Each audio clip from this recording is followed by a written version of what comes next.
President Trump is blaming Congress for a sanctions bill he signed yesterday, saying it will send already testy relations with Moscow to a new low. And Russian officials seem to agree.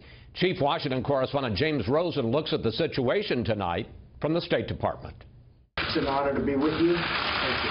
Not 4 weeks after Presidents Trump and Putin first shook hands, the Kremlin said any hopes for improvement of relations between the U.S. and Moscow under the Trump administration have come to an end. In a blistering Facebook post, Prime Minister Dmitry Medvedev assailed the sanctions bill Mr. Trump signed this week, writing, "It is a declaration of a full-fledged economic war on Russia. Unless some miracle occurs, the relationship between the Russian Federation and the United States will be extremely tense, including lengthy arguments in international bodies and courts and refusal to settle major international issues." A State Department spokesperson said the U.S. is not giving up hope of improved relations with Moscow.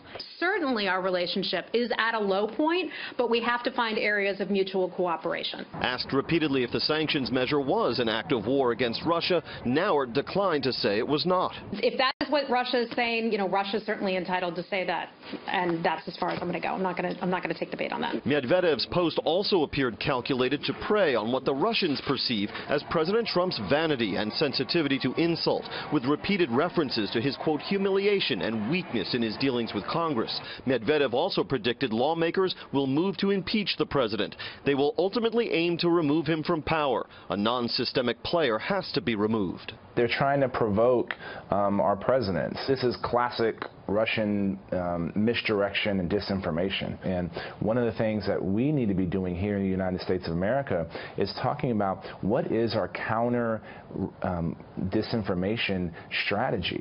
This morning, President Trump responded with some misdirection of his own, tweeting, "Our relationship with Russia is at an all-time and very dangerous low. You can thank Congress, the same people that can't even give us health care." Republican Senator John McCain of Arizona tweeted back, "You can thank Putin for attacking our democracy, invading neighbors, and threatening our allies." The online barrage came after Moscow ordered 755 U.S. government personnel expelled from Russian soil.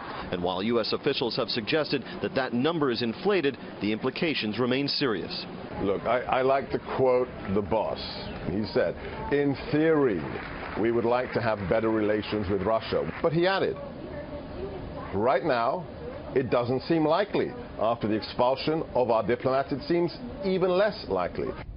Later, a senior State Department official acknowledged with a roll of the eyes that the sanction measure was not an act of war or a declaration of war. And officials here said they are still studying the U.S. response to the expulsion of our diplomats. But there again, these officials would not commit to that response being a proportionate one. Chris? James Rosen reporting from the State Department. James, thank you.